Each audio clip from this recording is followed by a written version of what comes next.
महाराष्ट्रामध्ये आपलं सर्वांचं स्वागत। आज पुन्हा नवी गाज नवा आवाज।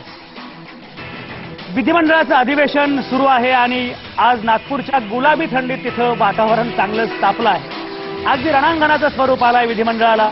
विधानसभेत गोंधळ घालत अपशब्द वापरल्यानं राष्ट्रवादीचे आमदार जितेंद्र आव्हाड यांना हिवाळी अधिवेशन संपेपर्यंत निलंबित करण्यात आलंय। आव्हाड यांच्या निलंबनाच्या निषेधार्थ राष्ट्रवादीनं सभात्याग केलाय। लोकसभेतल्या नथुरामचे पडसाद विधिमंडळातही उमटले आहे। गांधींची हत्या ज्या नथुराम गोडसेनं केली त्याचं उदात्तीकरण करण्याचा प्रयत्न करू नका, तसा तो केल्यास कारवाई करू असा थेट इशारा दिलाय मुख्यमंत्र्यांनी आणि आपली भूमिका संदिग्ध शब्दात नमूद केली आहे। आणखी एक महत्त्वाची बातमी आहे की माजी उपमुख्यमंत्री अजित पवार, माजी जलसंपदा मंत्री सुनील तटकरे आणि छगन भुजबळ यांची लाचलुचपत प्रतिबंधक विभागामार्फत चौकशी करण्यासाठी मुख्यमंत्री देवेंद्र फडणवीस यांनी हिरवा कंदील दाखवला। आता यामुळे राष्ट्रवादीची डोकेदुखी चांगलीच वाढली आहे। दुष्काळाच्या दुष्टचक्रात होरपळणाऱ्या शेतकऱ्यांना भाजप शिवसेना युती सरकारनं काल एक दिलासा द्यायचा प्रयत्न केला। दुष्काळग्रस्त शेतकऱ्यांना तब्बल 7,000 कोटी रुपयांचं विकास पॅकेज मुख्यमंत्री देवेंद्र फडणवीस यांनी विधानसभेत जाहीर केलं। मात्र त्याच्यावर विरोधक नाराज आहेत। आता कापूस उत्पादकांना जास्तीची मदत देणार असल्याचं सहकार मंत्री चंद्रकांत पाटील यांनी म्हटलंय। त्यासाठी केंद्राची मदत लागणार आहे। ऊसतोड कामगारांना सामाजिक सुरक्षा देऊ असं मुख्यमंत्र्यांनी म्हटलंय। लोकनेते गोपीनाथ मुंडे श्रमजीवी ऊसतोड कामगार मंडळाची घोषणा झाली आहे। हे सगळं सुरू असताना बाकी नाट्य सुरू आहे। या राज्याला सरकार मिळालं पण अद्याप विरोधी पक्षनेता नाही। काँग्रेस आणि राष्ट्रवादी काँग्रेस यांचं कुरघोडीचं राजकारण सुरू आहे। या सगळ्याच हालचाली महत्त्वाच्या आहेत आणि हाच आहे आजच्या चर्चेचा विषय। संसदीय कामकाजाचा दर्जा खालावतोय का? ज्या 3 मंत्र्यांच्या चौकशीचे आदेश दिले गेले त्यातून हाती काही लागेल का? राज्याला सक्षम विरोधक मिळेल का? या विषयावर आपण करणार आहोत चर्चा आणि आपल्या सोबत आहेत नामवंत पाहुणे। माझ्यासोबत स्टुडिओमध्ये आहेत शेतकरी कामगार पक्षाचे नेते माजी आमदार विवेक पाटील, ज्यांनी सिंचनाच्या मुद्द्यावरून सरकारला सगळ्यात पहिल्यांदा कोंडीत पकडलं होतं त्या पक्षाचे नेते आहेत विवेक पाटील। पुण्यातून सामाजिक कार्यकर्ते विश्वंभर चौधरी आहेत। जलसिंचन हा त्यांच्या अभ्यासाचा विषय आहे आणि या संदर्भात त्यांनी वेळोवेळी महाराष्ट्राला सावध करण्याचा प्रयत्न केलेला आहे। नथुरामवरच्या प्रेमाचं राजकारण काय हेही मी त्यांना विचारणार आहे। नागपूरमधून भाजपचे आमदार सुधाकर कोहळे आहेत आपल्यासोबत, तर तिथूनच राष्ट्रवादी काँग्रेसचे अजय पाटील आपल्यासोबत असणार आहेत। त्याचप्रमाणे सकाळच्या सहयोगी संपादक मृणालिनी नानिवडेकर याही आपल्यासोबत असणार आहेत। या सर्वांसोबत आपण चर्चा सुरू करणार आहोत। एकूण विधिमंडळ कामकाजाचा दर्जा आणि कुठल्या दिशेनं हे राज्य चाललेलं आहे या संदर्भात। सगळ्यात पहिल्यांदा मला जायचं आहे आमदार विवेक पाटील यांच्याकडे। विवेक पाटील हे शेतकरी कामगार पक्षाचे नेते आहेत, माजी आमदार आहेत। आमदार विवेक पाटील, आत्ताच्या ज्या घटना आपण बघतो आहोत त्याच्यामध्ये एक महत्त्वाची बातमी अशी आहे की ज्याची चर्चा आता सध्या सगळीकडे सुरू आहे ती म्हणजे अजित पवार, सुनील तटकरे आणि छगन भुजबळ यांच्या चौकशीचे आदेश आता दिले गेलेले आहेत। त्याला हिरवा कंदील मिळालाय।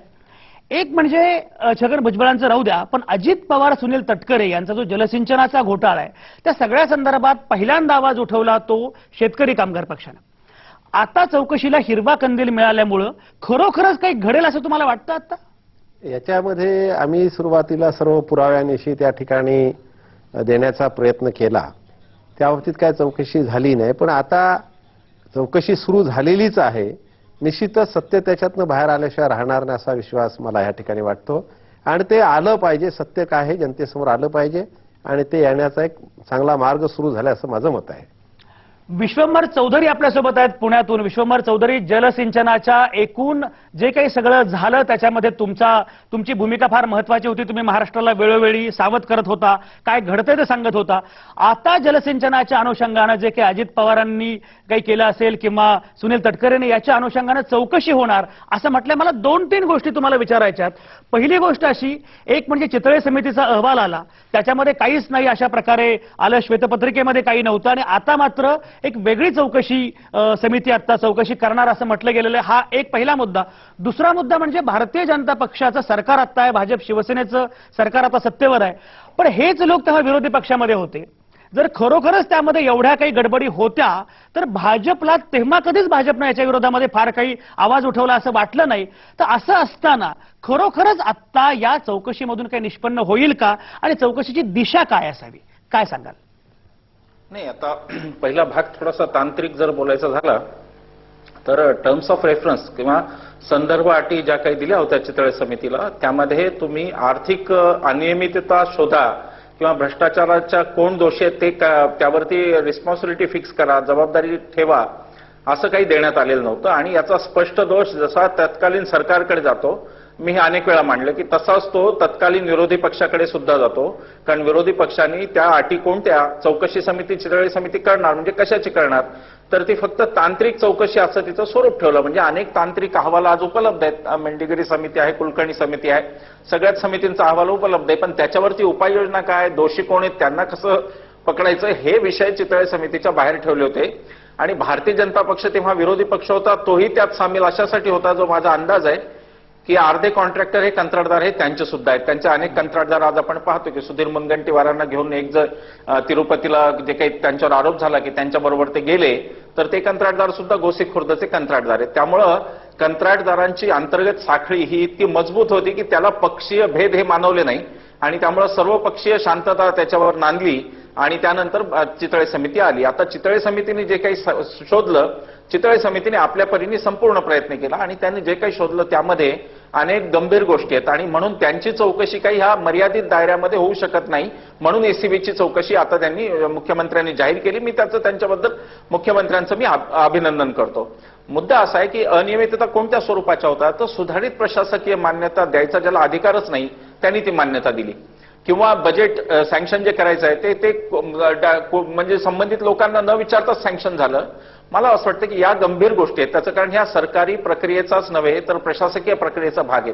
उद्या जर अगदी आपल्या कार्यालयात सुद्धा आपला एखादा क्लरिकल ग्रेडचा माणूस हा जर त्याच्या कंपनीच्या डायरेक्टरला सोडून काहीतरी निर्णय करत असेल आणि त्याच्यावरचा डायरेक्टर शिक्कामोर्तब करत असेल तर ती प्रक्रिया पाळली गेली नाही. त्यामुळे चितळे समितीचा अहवाल हा अर्धवट होता असं आम्ही वेळोवेळी म्हणालो. आता त्या अहवालाची पूर्तता म्हणून एसीबी आता त्याची चौकशी करेल असं मला नक्की वाटतं.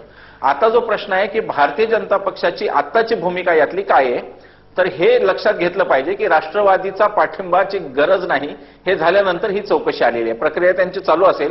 परंतु राजकीय वापर या चौकशीचा नक्की भारतीय जनता पक्षाने केला. बहुमत मिळवलं राष्ट्रवादीला, एक प्रकारे राष्ट्रवादीशी संगनमत करून. आणि आता मात्र राष्ट्रवादीच्या त्यांना गरज नसल्यामुळे आता ती कारवाई करतात. मला असं वाटतं की महाराष्ट्राच्या जनतेचा जर आपण आवाज ऐकला तर खऱ्या अर्थाने लोक म्हणतील की कुठल्याही परिस्थितीत करा, परंतु सत्यशोधन करा, चौकशी करा. चौकशी करून शिक्षाही होऊ दे. शिक्षा होण्याचा उद्देश कोणी तुरुंगात जावं हा नसून पुढच्या काळात अशा गोष्टी घडू नये त्याच्यासाठी जरब बसण्यासाठी या गोष्टी आवश्यक आहेत. त्या दृष्टीने ह्या एसीबीच्या चौकशीचं मी स्वागत करतो. आपण बघा की ज्या प्रकारचे घोटाळे होते, सिंचनाचे असतील किंवा महाराष्ट्र सदनाच्या सारखे असतील, तर याला काही डेड एंडच नाहीये कुठे, याला काही होणारच नाही अशी जनतेमध्ये भावना पसरते. आणि म्हणून आता पुढे सुद्धा कुठलाही राजकीय ज्याला आपण म्हणतो मनोमिलन वगैरे बाजूला ठेवून जे काही असेल ते, याचा अर्थ कोणाला उगाचच धोपटा धरून अशातलाही भाग नाही, परंतु जर दोषी असतील तर अधिकारी आणि नेते त्यांना सोडूही नका, या भूमिकेसह या सरकारने ठाम राहण्याची गरज आहे. आता देवेंद्र फडणवीसांकडून महाराष्ट्राच्या खूप मोठ्या अपेक्षा आहेत आणि त्यामुळे ते काय करतात त्याकडे महाराष्ट्राचं लक्ष आहे. मला खात्री आहे की त्यांना ह्या अपेक्षांची कल्पना आहे आणि त्या अनुरूप आणि त्यांचं सरकार हे मूलतः महाराष्ट्राच्या आघाडी सरकारच्या भ्रष्टाचाराच्या विरोधाचाच मुद्दा करून निवडून आलेला असल्यामुळं ती त्यांचं पहिलं नैतिक कर्तव्य ठरते की अशा प्रकारची चौकशी सुरू व्हावी. चौकशीत बाहेर काय येईल हे आपण आता नक्कीच सांगू शकत नाही, कारण ही एक चौकशीची प्रक्रिया आहे. त्यामुळे आजच काही कोणाला दोषी धरणं किंवा आजच काही कोणाला क्लीन चिट देणं या दोन्ही गोष्टी योग्य नाहीत. बरोबर. विश्वंभरजी अतिशय विस्ताराने आणि खूप चांगल्या पद्धतीने तुम्ही ही सगळी भूमिका मांडलेली आहे. विवेक पाटील, मला पुन्हा तुमच्याकडे जायचं. एक म्हणजे जलसिंचनाच्या अनुषंगानं तुम्ही सगळ्यात पहिल्यांदा आवाज उठवला जेव्हा शेतकरी कामगार पक्ष उभा राहिला या प्रश्नाच्या संदर्भात, तेव्हा कोणीच याबद्दल खरं म्हणजे तेवढं सजग नव्हतं. एकूण मला एक सांगा, मुळामध्ये भ्रष्टाचार ही नंतरची गोष्ट आहे. शेतकरी कामगार पक्षाचे एक नेते म्हणून मला सांगा की एकूण महाराष्ट्रामध्ये जी सिंचनाची अवस्था आहे, म्हणजे करोडो अब्जावधी रुपये खर्च होऊन सुद्धा आपली सिंचन क्षमता ही 17-18% वर जात नाही अशी आत्ताची अवस्था आहे. या सगळ्या परिस्थितीमध्ये एकूण सिंचनाकडे तुम्ही कसं बघता? आता या सरकारनं काय करायला पाहिजे? नाही, सिंचनाचं आपले एवढे कोटी, हजारो कोटी खर्च होऊन 0.1 आपले सिंचनाचे जे क्षेत्र आहे ते वाढलेलं होतं. ते शेतकरी कामगार पक्षानं, विशेष करून आमचे नेते गणपतराव देशमुख यांनी त्याची सुरुवात केली. विधिमंडळामध्ये सुद्धा पाण्याचं वाटपाच्या बाबतीत जी काय ठरवायचं होतं जलनीती, त्या संदर्भात सुद्धा शेतीला पहिलं, पिण्याच्या पाण्याला पहिलं, शेतीला दुसरं आणि त्याच्यानंतर उद्योगाला होतं, ते बदलण्याचा जेव्हा प्रयत्न केला त्यावेळेस सुद्धा शेतकरी कामगार पक्षानं विधिमंडळामध्ये रात्री 2 वाजेस्तोवर ते हाणून पाडण्याचा प्रयत्न केला आणि शेवटी ते आम्ही हाणून पाडलेलं होतं. एकंदरीत काय तर जलसिंचनाची गरज आज फार मोठ्या प्रमाणावर आहे. आज दुष्काळाचं जर खऱ्या अर्थानं निर्मूलन करायचं असेल, निवारण आपण नेहमी करतो, आता 7,000 कोटीचं पॅकेज दिले, अमुक दिले, तमुक दिले, पण हे नुसतं निवारण आहे, तात्पुरती व्यवस्था आहे. खऱ्या अर्थानं जर ह्या दुष्काळाचं निर्मूलन करायचं असेल, सिंचनाचं काम फार मोठ्या प्रमाणावर शिस्तबद्ध पद्धतीनं, योग्य पद्धतीनं झालं पाहिजे आणि शेतकऱ्याच्या जमिनीपर्यंत चांगल्या पद्धतीनं पाणी पुरवण्याचं काम झालं पाहिजे आणि ते करणं सर्वात महत्वाचं आहे असं आमचं मत आहे. विवेक पाटील, आता एक मुद्दा शेतकरी कामगार पक्षाच्या अनुषंगाने सातत्याने उपस्थित होतोय, तो आक्षेप आहे शेतकरी कामगार पक्षाबद्दल अनेक लोकांचा. अनेक जण असं म्हणत असतात की शेतकऱ्यांच्या प्रश्नांवर प्रामुख्याने शेतकरी कामगार पक्ष जन्माला आला. आता आपण असं बघतोय की इकडे दुष्काळाची अवस्था आहे, दुसरीकडे शेतकरी आत्महत्या करतायत, रोज एक शेतकरी आत्महत्या करतोय, अशा प्रकारच्या बातम्या येत आहेत. मराठवाड्यामध्ये असेल, विदर्भामध्ये असेल, अतिशय वाईट चित्र आहे. सगळे पक्ष त्या अनुषंगानं दुष्काळी दौरे करतायत, काहीतरी आंदोलनं करतायत, बोलतायत, सरकार काही का असेना घोषणा करताय. हे सगळं होत असताना शेतकऱ्यांचा पक्ष म्हणवला जाणारा शेतकरी कामगार पक्ष मात्र काहीच करत नाही. म्हणजे मला तुम्हाला दोन मुद्दे विचारायचे आहेत. एक तर तुम्ही आता शेतकऱ्यांच्या अनुषंगाने काही करणार की नाही हा पहिला भाग. दुसरा म्हणजे शेतकरी कामगार पक्ष हा आता नव्या राजकीय संरचनेमध्ये कालबाह्य झालाय का? काय तुम्ही करता आहात, काय सांगाल? नाही, शेतकरी कामगार पक्ष काहीच करत नाही हे जे आपण म्हणाल ते अत्यंत चुकीचं आहे. कारण शेतकरी कामगार पक्ष जी झालबाजी करायला पाहिजे ती मात्र निश्चित करत नाही. त्या ठिकाणी शेतकऱ्याच्या आत्महत्या केलेल्या कुटुंबियांना भेटायचं, त्यांचं सांत्वन करायचं, दौरे करायचे, आंदोलन करायचं, निष्पन्न काहीच होत नाही. मागच्या वर्षीच्या आंदोलनात देखील आपण जर पाहिलं तर अनेक दौरे झाले, अनेक झालं, पण काय केलं नाही. मागच्या वेळी शेतकरी कामगार पक्षानं आमच्या जिथं शेतकरी कामगार पक्षाचं युनिट नाही अशा पारनेर तालुक्यामध्ये जाऊन तिथल्या पारनेरचा पाण्याचा प्रश्न कायम स्वरूपाचं सुटावं. शेतकरी कामगार पक्ष काय फार मोठा नाही, पण आम्ही एक नवा उपक्रम त्या ठिकाणी राबवला. त्या ठिकाणी पाणी कसं राहील ह्यासाठी जी काय आर्थिक निधी पाहिजे होती ती आम्ही शेतकरी कामगार पक्षाच्या माध्यमातून त्या भले 8-10 गावांचा पाण्याचा प्रश्न आहे तो सोडवण्यासाठी मागच्या याच्या दुष्काळामध्ये आम्ही काम केलं. यावर्षी सुद्धा आम्ही आता ह्या अधिवेशनाच्या मध्ये आमचे आमदार 4 आमदार तिकडे अडकलेले आहेत. त्याच्यानंतर प्रत्यक्ष कृतीवर आमचा भर असणार आहे का उद्या ज्या आत्महत्या शेतकऱ्यांनी केलेली आहेत त्यांना पॅकेज काय द्यायचं. आज सरकारने जाहीर केले का बा त्यांचं जे काय सावकाराचं अधिकृत सावकाराचं कर्ज असेल ते कर्ज सरकार माफ करणार आहे. पण त्याचबरोबर त्या कुटुंबाला पुन्हा पुढे आणण्याच्या दृष्टिकोनातनं प्रयत्न करायला पाहिजेत आणि त्या दृष्टीने आमचा एक कार्यक्रम आम्ही आखतोय. या आठवड्यात तो कार्यक्रम आखून होईल. त्याच्यानंतर पुढील आठवड्यापासून त्या कार्यक्रमाची अंमलबजावणी आमची सुरू होणार आहे आणि ही अंमलबजावणी सुरू झाल्यानंतर महाराष्ट्राला दिसेल की शेतकरी कामगार पक्ष खऱ्या अर्थानं जशा पद्धतीचं काम या दुष्काळग्रस्त शेतकऱ्यांसाठी करायला पाहिजे तसा एक नवीन कार्यक्रम शेतकरी कामगार पक्षानं दिलेला महाराष्ट्राला निश्चितपणे दिसेल. भाजपचे आमदार सुधाकर कोहळे आता आपल्यासोबत आहेत नागपूरमधून. आमदार सुधाकर कोहळे, एक तर तुम्ही आता जॉईन झालेले आहात, पण मगाशी विश्वंभर चौधरींनी एक मुद्दा असा मांडला की तुम्ही आता अजित पवार, तटकरे, छगन भुजबळ यांच्या संदर्भातली जी काही चौकशी लावलेली आहे किंवा त्याला हिरवा कंदील मिळाला ते असं म्हणाले की आता राष्ट्रवादी काँग्रेसची गरज संपलेली आहे आणि कदाचित त्यामुळे आता हा निर्णय घ्यायचं धाडस केलं. एक मला सांगा की मुळामध्ये राष्ट्रवादी काँग्रेसची मदत आता घ्यायची गरज नाही म्हणून तुम्ही हे धाडस केलं, हे खरं आहे का? हा पहिला मुद्दा आहे. दुसरी गोष्ट म्हणजे खरोखरच या चौकशीतून काही निष्पन्न होईल असं तुम्हाला वाटतं का? खरं म्हणजे भारतीय जनता पार्टीने सत्ता स्थापनेच्या काळात कधीच कोणाची पाठिंबा मागितलेला नव्हता आणि सत्ता स्थापनेसाठी जर कोणी पाठिंबा द्यायला तयार असेल तर तो घेण्यास काही हरकत पण नव्हती. परंतु आजच्या स्थितीपर्यंत कधीही राष्ट्रवादी पक्षाला भारतीय जनता पार्टीने जाहीर पाठिंबा मागितला किंवा कुठलं पत्र दिलं असा कुठलाही प्रश्न नव्हता आणि त्यामुळे राष्ट्रवादी पक्षाची आता गरज संपली हा प्रश्नच मुळात उपस्थित होत नाही. आणि दुसरा जो आपला प्रश्न आहे तो म्हणजे एसीबीच्या या चौकशीतून काही निर्णय होणार आहे का? तर 100% आम्ही सांगतो भारतीय जनता पार्टी ही करप्शनच्या विरोधात आहे आणि 100% खात्रीने सांगतो की या चौकशीतून निष्पन्न होईल कोणाच्या माध्यमातून कोणी ह्या अफरातफर केली, कोणी हे करप्शन केलं हे निष्पन्न होईल आणि त्याच्यावर 100% आमच्या आमदार कोहळे, मला हे सांगा, तुम्ही विरोधी पक्षामध्ये होता जेव्हा या सगळ्या गोष्टी घडत होत्या, जलसिंचनाच्या अनुषंगाने असेल, बाकी काही असेल, चितळे समितीचा अहवाल असेल, तुम्ही होता विरोधी पक्षामध्ये, पण तुम्ही विरोधी पक्षामध्ये असताना ठोसपणे कधी फार विरोध केलाय, काही फार भूमिका घेतली असं कधीच जाणवलं नाही. चितळे समिती जेव्हा स्थापन झाली सभागृहामध्ये तेव्हा सगळे तुम्ही तिथे होतात.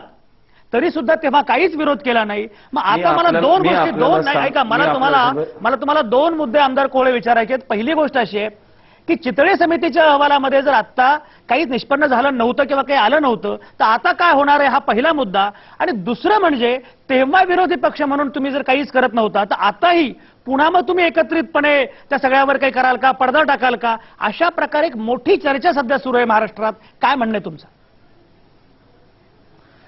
पहिली गोष्ट म्हणजे या जलसंधारणाच्या त्यावेळेच्या सर्व घोटाळा जर कोणी समोर आणला असेल तर तो भारतीय जनता पार्टीच्या सर्व सन्माननीय आमदारांनी आणला. या संदर्भात सर्वात मोठी मूग कोणी घेतली असेल तर तत्कालीन आमचे आज सध्याचे मुख्यमंत्र्यांनी, तत्कालीन नेते आमचे आमदार माननीय देवेंद्र फडणवीस साहेबांनी या संदर्भात विधानसभेत जेव्हा जेव्हा त्यांना चान्स मिळाला, संधी मिळाली, तेव्हा त्यांनी मोठ्या प्रमाणात आवाज उठवला, किंबहुना याचा विरोध केला. संपूर्ण महाराष्ट्राला जर जलसंधारणाचा हा भ्रष्टाचार जर कोणी माहीत करून दिला असेल तो सन्माननीय देवेंद्रजी फडणवीस यांनी माहीत करून दिला. आणि त्यामुळे या जलसंधारणाच्या घोटाळ्यात जर चव्हाट्यावर कोणी आणला असेल तो माननीय देवेंद्र फडणवीसांनी आणला, हे अतिशय स्पष्ट आहे. आणि आपण सुद्धा त्या काळामध्ये टीव्हीवर असेल, वर्तमानपत्रातून असेल, विधानसभेच्या कामकाजातून आपण हे बघितलेलं आहे. आणि त्यामुळे ह्या घोटाळा उघडकीस आणण्याचं काम जर कोणी केलं असेल तर सन्माननीय सध्याचे मुख्यमंत्री देवेंद्र फडणवीस साहेबांनीच त्यावेळेस आणला, ही बाब सुद्धा तेवढीच निश्चित आहे. आणि आता प्रश्न उरला चितळे समितीचा. एसीबीला परवानगी देण्याचं तत्कालीन मुख्यमंत्र्यांनी का थांबवलं होतं हा पहिला प्रश्न त्या ठिकाणी उपस्थित होतो. आणि त्यामुळे सन्माननीय मुख्यमंत्र्यांनी अतिशय योग्य पाऊल उचललंय. एसीबीला या चौकशीची परवानगी त्यांनी दिली आहे आणि मग या चौकशीतून निष्पन्न होणार आहे. जलसंधारणात घोटाळा झाला, नाही झाला, किती झाला, कोण सहभागी होते, या सर्व गोष्टी आता उघडच होणार आहे. कुठलाही घोटाळा झाकून ठेवायचा नाही. कारण आमच्या देशाचे पंतप्रधान माननीय नरेंद्र मोदींनी हे सांगितलं आहे का ना खाऊंगा ना खाने दूंगा. या आधारावर या महाराष्ट्रात सुद्धा ना खाऊंगा ना खाने दूंगा या आधारावर या समितीचा संपूर्ण घोटाळ्याची चौकशी होणार आणि तुमच्या शेजारी राष्ट्रवादी काँग्रेसचे अजय पाटील आहेत. बरोबर, तुमच्या शेजारी राष्ट्रवादी काँग्रेसचे अजय पाटील आहेत. अजय पाटील, आता तुम्ही ऐकत आहात की आमदार कोहळे काय म्हणतात. तुमचे अतिशय महत्वाचे नेते अजित पवार हे पक्षाचे तुमचे अतिशय महत्वाचे नेते आहेत. सुनील तटकरे तुमचे प्रदेशाध्यक्ष आहेत. छगन भुजबळ हे अतिशय महत्वाचे नेते आहेत. हे तीन नेते यांच्या विरोधामध्ये चौकशी जर सुरू झाली, मग जलसंधारण असेल किंवा महाराष्ट्र सदनाच्या अनुषंगाने छगन भुजबळांची चौकशी असेल, ही चौकशी सुरू झाली आणि जर खरंच हे म्हणतात त्याप्रमाणे काही मोठा घोटाळा झाला असेल तर काय घडेल या तीन नेत्यांच्या विरोधामध्ये. तुमचं समजा उद्या खरंच काही अशा प्रकारे कारवाई झाली, एकूण राष्ट्रवादी काँग्रेसच्या गोटामध्ये भीतीचं वातावरण आहे. काय काय वाटतं तुम्हाला? पहिली गोष्ट म्हणजे राष्ट्रवादींनी बिनशर्त त्यांना पाठिंबा दिला होता. हे म्हणतात आम्ही पाठिंबा मागितला नाही, परंतु भारतीय जनता पार्टीने पाठिंबा नाकारला सुद्धा नाही. आणि जे ॲब्सेंट झालो यांनी एका शब्दाने देवेंद्र फडणवीस यांनी सांगितलं नाही की बाबा मला पाठिंबा आम्हाला नको. अजय पाटील त्यांनी पाठिंबा नाकारला नाही याचं तुम्हाला दुःख होतंय का? त्यांनी पाठिंबा स्वीकारावा अशी तुमची इच्छा होती का खरोखरच? नाही, यांनी स्पष्ट बोलावं. हे कसे डुप्लिकेट रोलमध्ये असतात, आम्हाला हे पण पाहिजे ते पण पाहिजे. त्यामुळे मला हे सांगा, भाजप आणि राष्ट्रवादी काँग्रेस यांचं सरकार स्थापन करायचं नियोजन होतं का? बिलकुल नाही. आम्ही पाठिंबा बाहेरून दिला होता आणि पवार साहेबांनी स्पष्टपणे सांगितलं होतं की तुम्हाला पाठिंबा बिनशर्त दिल्यावर सुद्धा जी चौकशी करायची तुम्ही करू शकता. अजय पाटील, तुम्हाला तोडून मी परत असं विचारतो, एक सेकंद. शरद पवार असं म्हणाले होते की स्थिर सरकारसाठी, महाराष्ट्राच्या भल्यासाठी आम्ही बिनशर्त पाठिंबा देऊ करतो आहोत. पण जर शिवसेनेचा पाठिंबा घेऊन सरकार स्थिर झालं असेल, महाराष्ट्राचं भलं झालं असेल, तर तुम्हाला आता दुःख व्हायचं काय कारण आहे? त्यांनी पाठिंबा नाकारला याचं. आम्ही दुःख म्हणत नाही, आम्ही Bharatiya Janata party double role सांगतो. त्यावेळेस आम्ही पाठिंबा दिला नसता, जाहीर केला नसता, तर या महाराष्ट्रात कोणतीही सरकार स्थापन झाली नसती. स्पष्टपणे कुणालाही बहुमत नव्हतं. एक चांगल्यापणाची भूमिका घेतली आणि बिनशर्त हा शब्दाला महत्व आहे. सेकंड थिंग, आमच्यावर कोणतीही चौकशी तुम्ही चालू द्या असं स्पष्ट म्हटल्यावर आम्ही इतकं ओपन होतो. त्यामुळे दुःख किंवाची गोष्ट नाहीये. फक्त भारतीय जनता पार्टीची गुपचूप राहिली आणि शिवसेनेकडून जी ब्लॅकमेल होत गेली आणि त्या अनुषंगाने शिवसेनेने दाबून बिलकुल जे घडवायचं ते करून घेतलेलं आहे. दुसरी गोष्ट, 100दा खोटं बोला आणि ते खरं चक्क साबित करायचं, हे या लोकांकडून करा. हे तुम्हाला माहित आहे, जुना जेव्हा एकदा गोपीनाथ मुंडे साहेब होते. बरं ठीक आहे. मृणालिनी नानिवडेकर आता आपल्यासोबत आहेत. मला सांगा, आता ही सगळी चर्चा ते सांगत होते की भाजपचा डबल रोल किंवा काय असं ते म्हणत होते. मला एक सांगा, खरोखरच या सगळ्या प्रक्रियेमध्ये भारतीय जनता पक्षाची प्रतिमा मलिन झाली असं काही घडलं का? मला असं वाटत नाही. कारण एक तर आपण लक्षात घ्यायला पाहिजे की सध्या मुख्यमंत्री झालेले देवेंद्र फडणवीस हे प्रारंभापासूनच या चौकशीला आम्ही थांबवणार नाही असं वारंवार स्पष्ट करत होते. याचा अर्थ असाही नाही की अजितदादा पवार आणि सुनील तटकरे यांच्यावर त्वरित कारवाई होईल. न्यायालयीन प्रक्रिया जी काय आहे ती आता याबद्दल सुरू झालेली आहे, ती भारतीय जनता पक्ष थांबवणार नाही हे आता स्पष्ट झालेलं आहे. यातला मुद्दा आहे तो शिवसेनेचा. शिवसेनेनी भाजपला पाठिंबा दिल्यामुळे सरकार स्थिर झालाय, त्यांना राष्ट्रवादी काँग्रेसची गरज नाही, हा मुद्दा लक्षात घेतल्यामुळे कदाचित ही कारवाई गतीने होऊ शकेल. किंवा त्याबाबत जे देवेंद्र फडणवीस यांनी आज विधान केलंय की 15 दिवसांपूर्वीच ही स्वाक्षरी मी केली होती, त्याचा अर्थ त्यांना ट्रॅकवर जायचं आहे आणि आता त्यामुळे सरकारच्या फंक्शनिंगमध्ये कोणताही अडथळा येणार नाही. पण त्याच वेळेला संजयजी हे पण लक्षात घेतलं पाहिजे की या सर्व बाबतीत न्यायालयीन प्रक्रिया सुरू झालेली होती. त्यामुळे एखाद्या मुख्यमंत्र्यांनी किंवा एखाद्या सरकारने ही परवानगी दिलीही नसती तरी ते थांबवता येणं शक्य नव्हतं. महाराष्ट्रातला जो सिंचन घोटाळा आहे त्या सिंचन घोटाळ्यात नेमकं काय झालं याबद्दलच्या वेगवेगळ्या याचिका न्यायालयाच्या विचाराधीन आहेत. त्याबद्दल कारवाई होणार, निर्णय जो लागेल तो लागेल, पण कारवाई होणार हे स्पष्ट होतं. पण त्याच वेळेला मला हातचं काहीही न राखता इथे नमूद करायला आवडेल की मुख्यमंत्री या नात्याने देवेंद्र फडणवीस यांनी या कारवाईत अडथळा न आणता जे काय होतंय ते होऊ द्या अशी भूमिका घेतलेली आहे. ठीक आहे, बघू आपण आता एकूणच काय घडतंय हे. आणि आणखी बरेच मुद्दे आहेत. नथुराम गोडसेच्या मुद्द्यावरून जे काही झालं, मुख्यमंत्र्यांनी अतिशय निसंदिग्ध भूमिका घेतली आहे, या सगळ्या अनुषंगाने आपण ही चर्चा करत राहणार आहोतच. पण आता मी घेतोय एक छोटासा ब्रेक.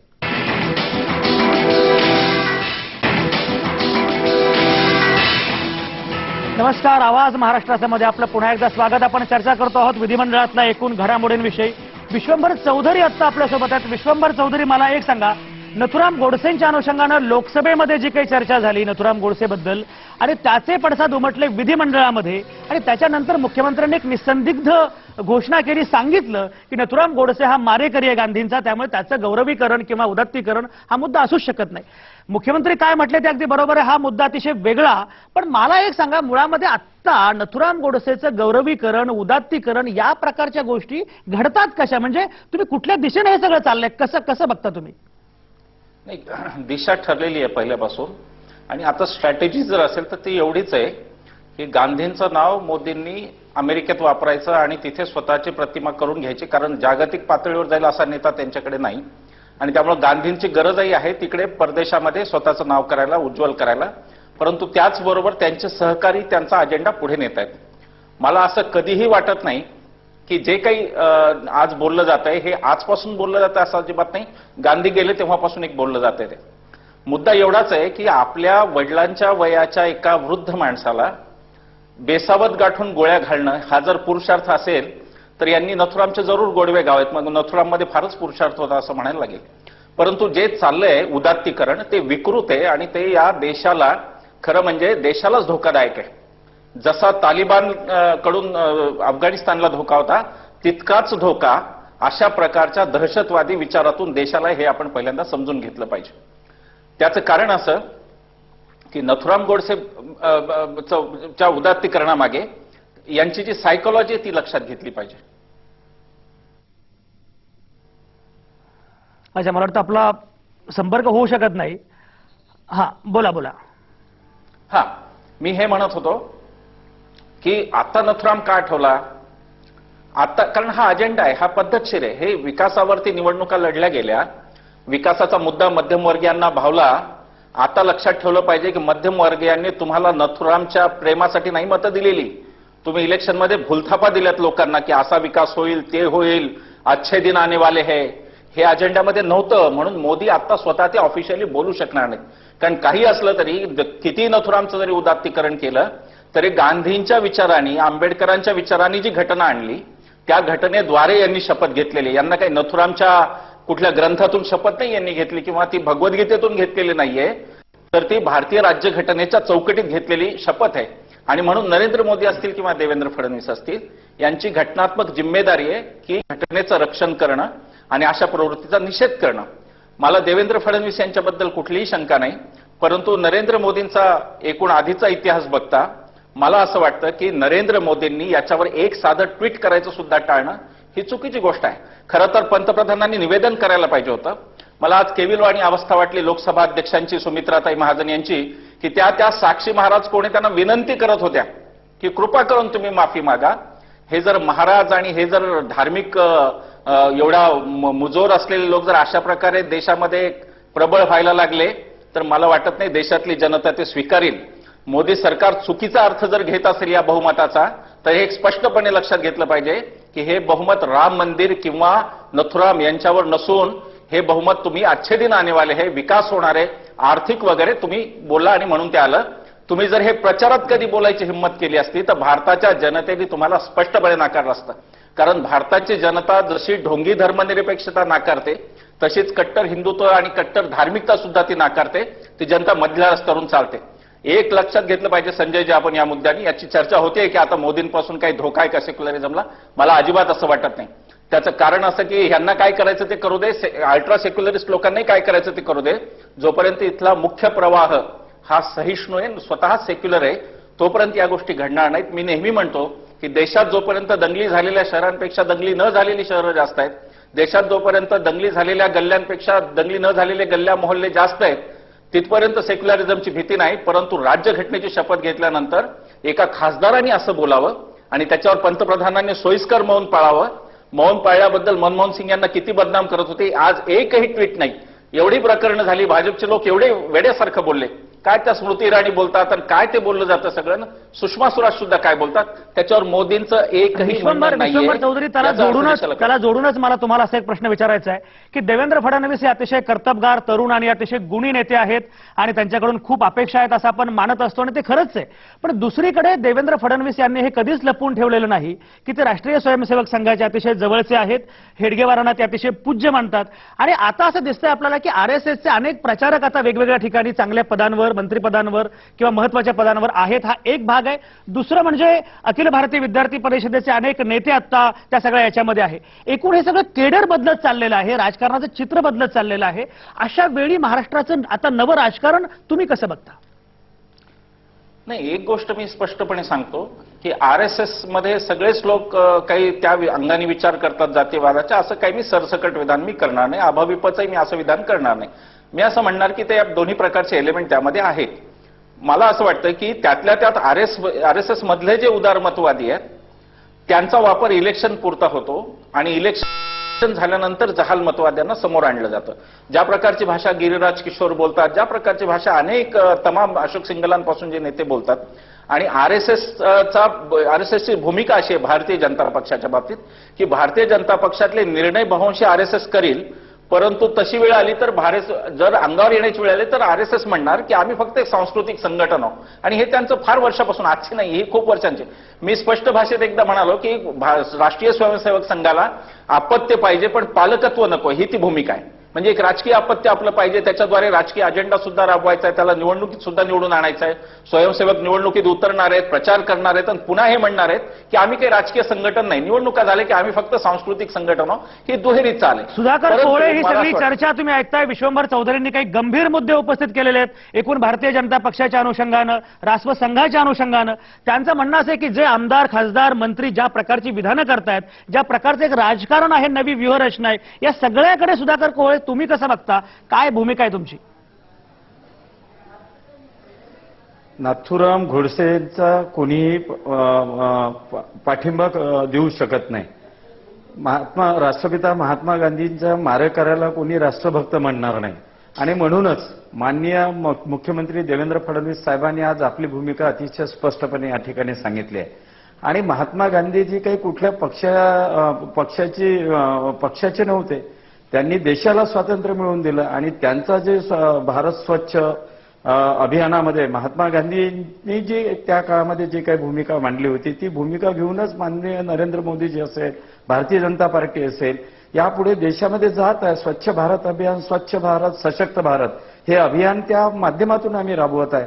त्यामुळे महात्मा गांधीजी म्हणजे कोणा एका पक्षाची मालकी नाही, ते राष्ट्रपिता होते, राष्ट्रीय नेतृत्व होते, राष्ट्राचे आदरणीय महापुरुष होते. आणि त्यामुळे या विषयामध्ये अशा प्रकारचं एखाद्या म्हणजे बुद्धिमान विचारवंत माणसाने असे केविलवाणी विचार मांडणं हे मला तरी न पटणारं या ठिकाणी नाही, असं पण वाटते. तुमच्याच पक्षाच्या खासदारानं तुमच्याच पक्षाच्या एका खासदारानं नथुरामची भलामण केली ही अतिशय केबिलवाणी गोष्ट आहे असं तुम्हाला वाटतं की नाही? शौर्य दिन साजरा करतायत. मी त्या खासदाराचं वक्तव्य स्वतः ऐकलेलं नाही, मी टीव्हीवर ते बघितलेलं नाही. परंतु त्यांना मला असं पक्षातून वाटतं काढा ना. आमच्या खासदारकी रद्द करा त्यांची. जी भूमिका मांडली ती आमची सर्वांची भूमिका आहे आणि ती अतिशय स्पष्ट आहे. मला एक सांगा, समजा त्या खासदारांनी असं विधान केलं असेल तर त्याला काय शिक्षा करावी असं तुम्हाला वाटतं? आमचं पक्ष नेतृत्व सक्षम आहे. पक्ष नेतृत्वाला सर्व बाबीची जाण आहे. पक्ष नेतृत्वाला सर्व स्तरावर ते निर्णय घेत असतात. त्यामुळे या ठीक आहे. अजय पाटील तुमच्यासोबत आहेत, राष्ट्रवादी काँग्रेसच्या एका वेगळ्या मुद्द्याकडे मला ही चर्चा घेऊन जायची आहे. मला सांगा अजय पाटील, आता गंमत अशी सध्या की सरकार आहे, भाजप शिवसेना एकत्र आलेले आहे, सरकार आहे, पण विरोधी पक्ष कोण हेच आता लोकांना कळत नाहीये. याचं कारण असं की अद्याप विरोधी पक्ष नेता नाहीये आणि काँग्रेस राष्ट्रवादी यांनी एकमेकांची कोंडी करण्याचं एकूण सगळं काम सुरू केलंय. अशा वेळी काँग्रेस आणि राष्ट्रवादी काँग्रेस यांची आगामी काळातली विरोधी पक्ष म्हणून भूमिका काय असेल? नाही, स्पष्ट म्हटलं तर पहा, तुम्ही आता विधानसभेमध्ये विधान परिषदेचा प्रश्न सुटलाच आहे की त्यामध्ये निश्चितपणे आमचे आमदार धनंजय मुंडे यांना ते पद निश्चित झाले आहे. परंतु विधान सभेमध्ये तुम्ही रोजचे रिपोर्टर्स पण तुम्ही पाहता की कशा प्रकारे दुष्काळग्रस्ताचा म्हणजे मराठवाड्याचा भागाचा प्रश्न असू द्या, विदर्भाचा प्रश्न असू द्या, माननीय अजितदादा पवार, छगन भुजबळजी, जयंत पाटील साहेब, दिलीप वळसे पाटील साहेब हे सगळे लोक ज्या पद्धतीने भूमिका मांडतायत तर निश्चितपणे विरोध ऑफिशियल जरी पद यायचं असेल तरी ज्या पद्धतीने विरोधकांची भूमिका मांडायला पाहिजे हे राष्ट्रवादीचे नेतेच जनतेसाठी ते झगडतायत, भूमिका मांडतायत. त्यामुळे तुम्हाला डिसाईड करायचं आहे की कोण चांगल्या पद्धतीने विरोधी पक्षाचं हे राहू शकतं. विवेक पाटील, आता विरोधी पक्ष एकूणच कमकुवत आहे असं चित्र सध्या केंद्रात आहे, राज्यात सुद्धा आहे आणि अशा वेळी तुमचे जरी काही 3-4 आमदार असतील तरी तुमची एक मोठी जबाबदारी आहे. आणि मगाशीच आपण उल्लेख केला की शेतीच्या प्रश्नाच्या अनुषंगानं, तर आता खरोखरच शेतीच्या अनुषंगानं शेतकरी कामगार पक्षाची एकूण धोरणात्मक भूमिका काय असणार आहे? शेतकरी कामगार पक्षाची भूमिका हीच नेहमी राहिलेली आहे की शेतकऱ्यांना शेतीमालाला योग्य भाव मिळाला पाहिजे. शेती हा व्यवसाय ह्या दृष्टिकोनातून प्रयत्न केले पाहिजेत. शेतकऱ्यांचं त्या ठिकाणी जीवनमान सुधारलं पाहिजे. आणि आता महात्मा गांधींचा जो विषय चर्चा चाललेला आहे, नथुराम गोडसेंनी हत्या केली, त्या हत्येचं कुणीही समर्थन करू शकत नाही किंवा करणं योग्य नाही. पण त्याचबरोबर महात्मा गांधींनी दिलेल्या विचाराप्रमाणे सरकार चाललं का आतापर्यंत? महात्मा गांधींनी सांगितलं गावाकडे चला. आज काय परिस्थिती आहे? गावाकडे चालतं गावं ओस पडायला लागलेली आहेत आणि शहरं वाढायला लागली आहेत, शहरात बकालपणा वाढायला लागले नाही. अशा ह्या परिस्थितीमध्ये ग्रामीण भागामध्ये काम वाढवण्याचं काम शेतकरी कामगार पक्ष करेल आणि त्या दृष्टिकोनातून आम्ही प्रयत्न निश्चितपणे करू आणि विधिमंडळामध्ये रस्त्यावर सुद्धा हे काम शेतकरी कामगार पक्ष निश्चितपणे हाती घेईल. मृणालिनी आपल्यासोबत आहेत. मला सांगा, तुम्ही आता एक आठवडा बघितला या विधिमंडळाच्या अधिवेशनाचा. नवं सरकार भाजप शिवसेना एकत्र आल्यानंतर पहिलंच अधिवेशन होतं हे. तुम्ही अनेक अधिवेशनं कव्हर केलेली आहेत, गेल्या काही वर्षांपासून राजकारण बघता आहात अतिशय जवळून. खरोखरच या सरकार पुढची आव्हानं काय आणि आता गेल्या आठवडाभरामध्ये एकूण तुम्ही जे पाहिलं त्याचं विश्लेषण कसं कराल? या सरकारसमोरची आव्हानं प्रचंड आहेत. एकीकडे राज्यासमोरचं कर्ज वाढतंय, विकासाच्या कामांसाठी या राज्याकडे निधी शिल्लक राहिलेला नाही. दुसरा सर्वाधिक महत्वाचा मुद्दा असा आहे की भारतीय जनता पक्षाचे जे आमदार निवडून आलेले आहेत ते पहिल्यांदा निवडून आलेले आहेत. सुधाकर कोळे ज्या पद्धतीने बोलतात त्यांचं अभिनंदन करायला हवं की ते पक्षाची भूमिका ठामपणे मांडू शकतात. पण विधिमंडळात अशा प्रकारचे किती आमदार आहेत हे अजूनपर्यंत कळलेलं नाही. त्यामुळे सत्ताधारी पक्ष हा मुळात लंगडा आहे, कारण त्यांच्याकडे अद्याप तयार झालेले वक्ते नाहीत. त्याच वेळेला गेल्या आठवड्यात मला हे प्रखरपणे नमूद करावंसं वाटतं की राष्ट्रवादी काँग्रेसनी जी काय भूमिका लावून धरली आणि जो काय विरोध केलाय तो सरकारला निश्चितपणे अडचणीत आणणार आहे. काँग्रेसला अद्यापपर्यंत सूर सापडलेला नाही. विरोध करायचा आहे तो कशासाठी हे त्यांना विधानसभेत अद्याप स्पष्ट करता आलेलं नाही. परिषदेमध्ये मात्र माणिकराव ठाकरे असतील, भाई जगताप असतील असे नेते अतिशय हिरिरीने काँग्रेसची भूमिका मांडतायत. पण सरकारसमोर या तगड्या विरोधकांना, ज्यांना राज्याच्या कारभाराची संपूर्ण माहिती आहे, महाराष्ट्राचं अर्थकारण समाजकारण माहिती आहे, त्यांचा सामना कसा करायचा याच्यावर विचार करावा लागणार आहे. सत्ता पक्षाकडे आपण लक्ष दिलं तर मुख्यमंत्री देवेंद्र फडणवीस सध्या तरी अत्यंत व्यवस्थितपणे कारभार करतायत असं चित्र आहे. पण मंत्री कुठे काहीतरी वेगळ्याच प्रकारांनी दौऱ्यावर जात आहेत, कोणी मंत्री फार वाचाळपणा करतायत. ह्या सगळ्यातनं कर्णधार या नात्याने देवेंद्र फडणवीस काय करणार हे पाहणं महत्वाचं आहे. व्यक्तिगतरित्या त्यांच्या कामगिरीला चांगले गुण आपण द्यायला हवेत, पण कर्णधार म्हणून देवेंद्र फडणवीस यांची कसोटी अद्याप बाकी आहे. ती पुढच्या 2 आठवड्यांमध्ये त्या या परीक्षेला कसे उतरतात ते आपल्याला बघावं लागणार आहे. विश्वंभर चौधरी, एक मुद्दा मला असा विचारायचा आहे. आता मगाशी जितेंद्र आव्हाडांच्या अनुषंगानं ज्या बातम्या सगळ्या आपण बघितल्या की त्यांचं निलंबन किंवा काय, तर तो मुद्दा बरोबर चुकीचा हा भाग वेगळा, पण एकूण संसदीय चर्चेचा स्तर जो आहे हा प्रश्न केवळ इथलाच नाहीये. तुम्ही ऐकलं असेल की मध्य प्रदेशमध्ये त्या आमदारांनी कैलास सत्यार्थी म्हणून त्यांच्याच मंत्र्याचं कौतुक केलं. त्यांना कैलास सत्यार्थी नावाचा कोणी माणूस आहे, त्याला नोबेल मिळालं हेही त्या भाजपच्या आमदारांना माहिती नव्हतं. कर्नाटकमध्ये काहीतरी कुठलं तरी मोबाईलवर वेगळे चित्र बघताना हे सगळे भाजपचे आमदार सापडले. असं सगळं सुरू आहे. प्रश्न कुठल्या पक्षाचा नाहीये, एकूण संसदीय चर्चेचा स्तर, आमदार खासदारांचा स्तर याच्या अनुषंगानं फार चिंताजनक स्थिती आहे असं नाही का वाटत? नक्कीच ती खूप चिंताजनक आहे. आणि मुळामध्ये अभ्यास वगैरे म्हणजे आता बॅरिस्टर नाथ पै वगैरे आपण नुसती नावच घ्यायची, किंवा रामभाऊ म्हाळगी वगैरे आता नुसती नावं घ्यायची. आता तशा प्रकारचे लोकप्रतिनिधी येत नाहीत आणि त्याचा दोष जनतेकडे आहे. जोपर्यंत धनसत्ता ही जनमत मोहवणार आहे तोपर्यंत असेच लोकप्रतिनिधी येणार. आपण म्हणजे त्याला काही आपण दुसरं काही लॉजिकल काही कारण विश्वंभर म्हणजे तुम्हाला तोडून फक्त हाच प्रश्न जरा आणखी एक मला त्याला जोडून विचारायचा आहे. एक म्हणजे आपण असं म्हणतो अलीकडच्या काळामध्ये की मतदार प्रगल्भ होतोय, तरुण बऱ्यापैकी मोठ्या संख्येने उतरतायत, मतदानाचं प्रमाण वाढतंय, सजग होतोय वगैरे असं सगळं म्हणतो आपण. गव्हर्नन्सच्या अनुषंगाने चर्चा होते. एकीकडे हे चित्र, शिक्षणाचं प्रमाण वाढतंय हे चित्र, आणि दुसरीकडे आमच्या आमदार खासदारांचा स्तर मात्र खालावतोय. हे मला कळत नाही कशामुळे घडतं असं. नाही, 2 गोष्टी आहेत. मतदान साक्षरता खूप वाढलेली आहे, परंतु राजकीय साक्षरता अजिबात वाढलेली नाही. हे त्याचं कारण आहे. आता आपण सुद्धा सगळेजण, अगदी माध्यम असतील, आमच्यासारखे लोक असतील, सगळेच लोक असतील, आपण खूप प्रचार करतो की मतदान करा मतदान करा. पण कधीतरी मी ह्या चॅनलवर आपल्या सविस्तर विषय मांडेन, जर आपण केअरफुली बघितलं तर असं कधीही झालं नाही की खूप वोटिंग झालं म्हणून खूप जबाबदार सरकार आलं, कारण शेवटी लोक इकडूनच जाणार आहेत. तर मुद्दा मतदानाचा नसून मुद्दा राजकीय साक्षरतेचा आहे. लोक काय, कशावरती लोक बोलतात याचा आहे. बघा, मागणारा समाज आपला झालेला आहे. प्रत्येक जण म्हणतो मला रिझर्वेशन पाहिजे, मला अमुक पाहिजे, मला तमुक पाहिजे, आणि मग ते हितसंबंध तयार होऊन ते मग त्या राजकीय पक्षांच्या आल्या नव्हतात की आता हे देणार आहेत का, मग हे म्हणजे काहीतरी दिल्याशिवाय घेतल्याशिवाय मतच द्यायचं नाही, ही धारणा. त्यामुळे ती राजकीय साक्षरता नाही. अगदी चांगले लोक, अगदी सुशिक्षित वस्त्यांमधले, शहरांमधले लोक सुद्धा त्यांनी कुठल्याही पक्षाचा जाहीरनामा वाचलेला नसतो. विकास म्हणजे नेमकं काय असा प्रश्न विचारा. आता तुम्हाला फेसबुक आणि ट्विटरवर खूप भक्त मंडळी सगळ्याच पक्षांचे नेत्यांचे दिसतात. त्यांना विचारा की तुमच्या पक्षाची विकासाची धारणा काय. त्यांना माहित नाही. ते विकास म्हणजे काय ते माहित नाही. कुठेतरी बुलडोजर आला, काहीतरी पाडलं, मग काहीतरी सिमेंट टाकलं, मग कॉन्क्रीट टाकलं, मग काहीतरी मॉल झाला की झाला रस्ता, ही त्यांची व्याख्या आहे. त्यामुळे लोकांना जोपर्यंत मुद्देच कळत नाहीयेत त्याच्यासाठी प्रबोधनाची गरज आहे. आगरकरांची गरज आज जास्त वाटते, आणि मला आज ह्या काठाला नक्की वाटतंय की त्यावेळेला आगरकरांचंच म्हणणं देशाने ऐकायला पाहिजे होतं असं मला आज वाटतंय. मुद्दा असा आहे की जोपर्यंत तुम्ही सुशिक्षित मतदारांचे पण अनेक विभ्रम आहेत. मला एक सांगा, साधा मुद्दा आहे, पक्षाच्या कमिटमेंट ह्या मतदारांच्या कशा असू शकतात, त्या नेत्यांच्या असू शकतात. पक्षांच्या कमिटमेंट म्हणजे मतदार असं का म्हणतो की किती भ्रष्ट असो हा माझा पक्ष, मी त्याला मत देणार.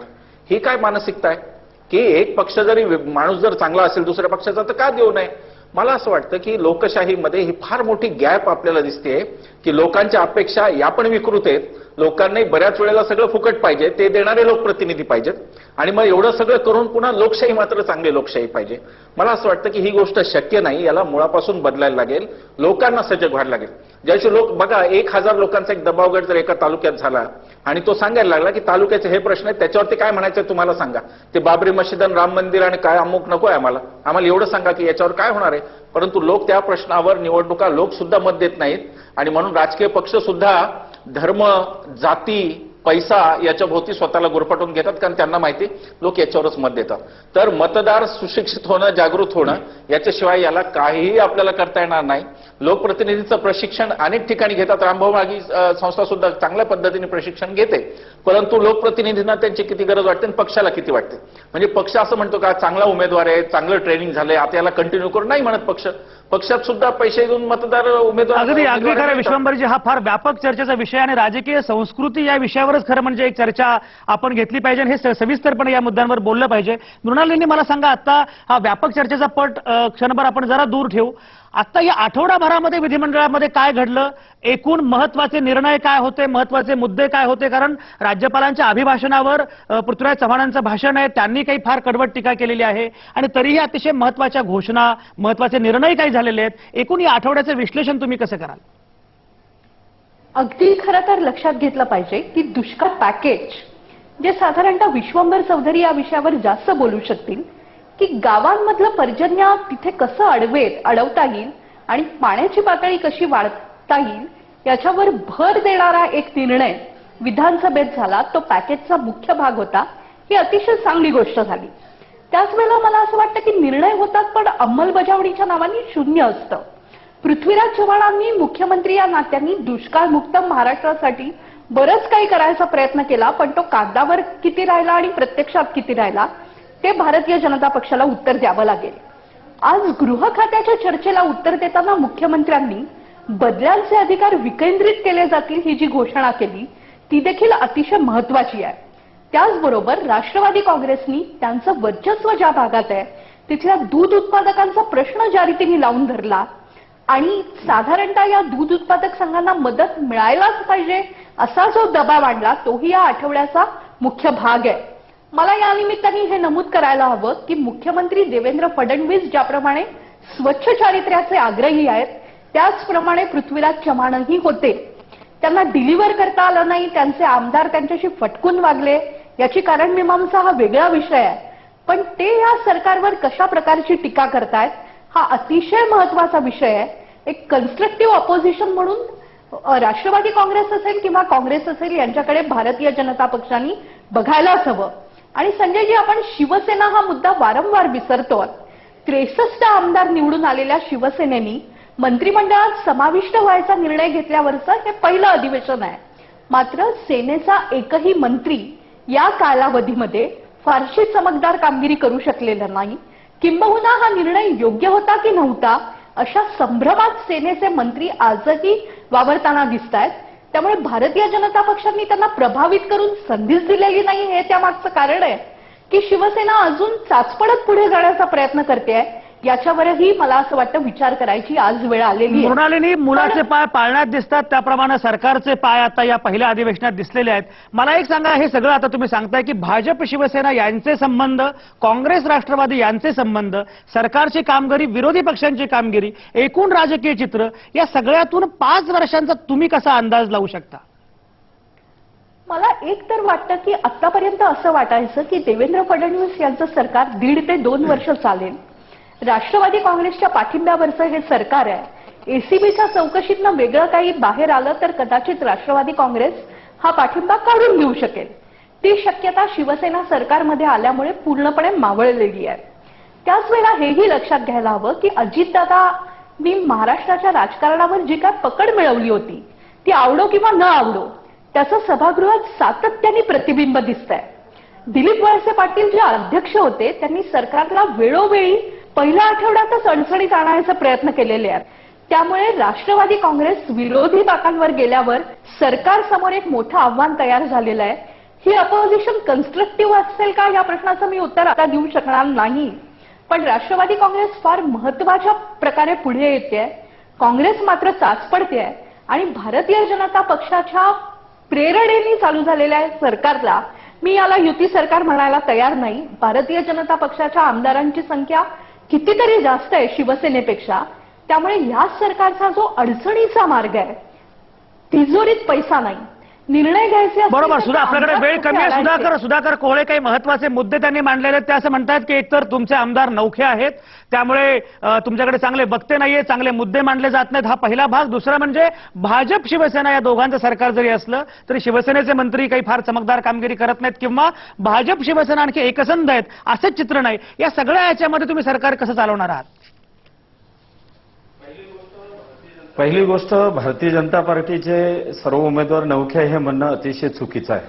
गेल्या आठवड्यातलं जर आपण कामकाज पाहिलं तर भारतीय जनता पार्टीच्या आमदारांनी ज्या प्रमाणात, ज्या पद्धतीनं लोकशाहीच्या मार्गाने, ज्या पद्धतीने त्यांनी सभागृहात प्रश्न विचारले, त्यावरून भारतीय जनता पार्टीचे आमदार हे लोकशाहीची जाण असणारे, लोकांच्या समस्येची जाण असणारे हे सुद्धा स्पष्ट झालेलं आहे. दुसरा जो मुद्दा आहे की हे सरकार कसं चालणार, तर शिवसेना आणि भारतीय जनता पार्टी एका विशिष्ट ध्येयाने, या राज्यातील जनतेची सेवा करण्याच्या ध्येयाने एकत्रित येऊन काम बरोबर. राष्ट्रवादीचे अजय पाटील आपल्यासोबत आहेत. एक सेकंद. अजय पाटील, जितेंद्र आव्हाड यांच्या निलंबनाबद्दल काय भूमिका आहे?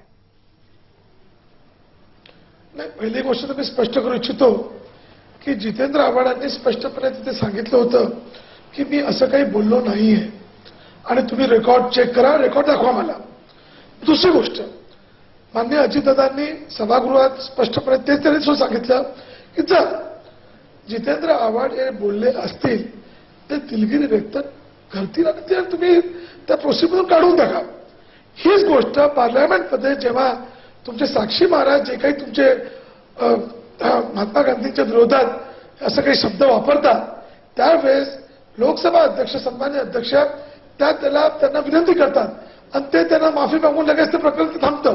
हे सुद्धा प्रकरण थांबवू शकतं असतं. लोकशाहीचा गळा दाबण्याचा प्रकार भारतीय जनता पार्टी म्हणजे विरोधकांनी. सुधाकर कोहळे, पटकन उत्तर द्या. सुधाकर कोहळे, उत्तर द्या. आजचं झालं. हा, सुधाकर कोहळे, उत्तर द्या. ज्यांनी अर्वाच्य शब्द सभागृहात काढला त्यांनी कुठेही माफी मागण्याची त्या ठिकाणी इच्छा दाखवली नाही. आणि राष्ट्रवादी काँग्रेस गेल्या 15 वर्षापासून जनतेशी खोटे बोलली, आता सभागृहात बसून आपल्या सर्वांशी खोटं बोलण्याचं सातत्यानं काम करत आहे. कुठेही माफी मागण्याचा त्यांनी कुठेही तिथे प्रश्न उपस्थित केला नाही. लोकशाहीचं, विधानसभा हे लोकशाहीचं सर्वोच्च मंदिर आहे. जनता जनार्दन ही त्यामध्ये स्वयंभू असणारी मूर्ती आहे आणि जनप्रतिनिधी हे त्याचे उपासक आहे. आणि म्हणून उपासकांनी या मूर्तीची उपासना तेवढ्याच नम्रपणे, चांगल्या पद्धतीने केली पाहिजे, ही माझी भूमिका. बरोबर. सुधाकर कोहळे, आपल्याकडे वेळ कमी आहे, त्यामुळे ही चर्चा आपल्या इथे थांबवावी लागत आहे. पण खरोखरच अतिशय महत्वाच्या पद्धतीचे मुद्दे झालेले आहेत उपस्थित, कारण संसदीय चर्चेचा स्तर हा अतिशय महत्वाचा मुद्दा आहे. दुसरीकडे सरकार आणि विरोधी पक्ष या दोघांची जबाबदारी हाही तेवढाच महत्वाचा मुद्दा आहे. आपण इथे केली चर्चा, पण तिथं होणाऱ्या चर्चेचं काय, संसदीय राजकारणाच्या स्वरूपाचं काय, फक्त सरकार बदलून उपयोग नाही, तसा बदल प्रत्यक्ष प्रशासनात, प्रत्यक्ष धोरणात जाणवायला हवा. याच अपेक्षेसह आणि नामवंतांच्या आभारासह आज इथंच थांबूया. पुन्हा भेटू येत्या सोमवारी तुमच्या आतल्या आवाजासह. पाहत आणि ऐकत रहा आवाज महाराष्ट्राचा.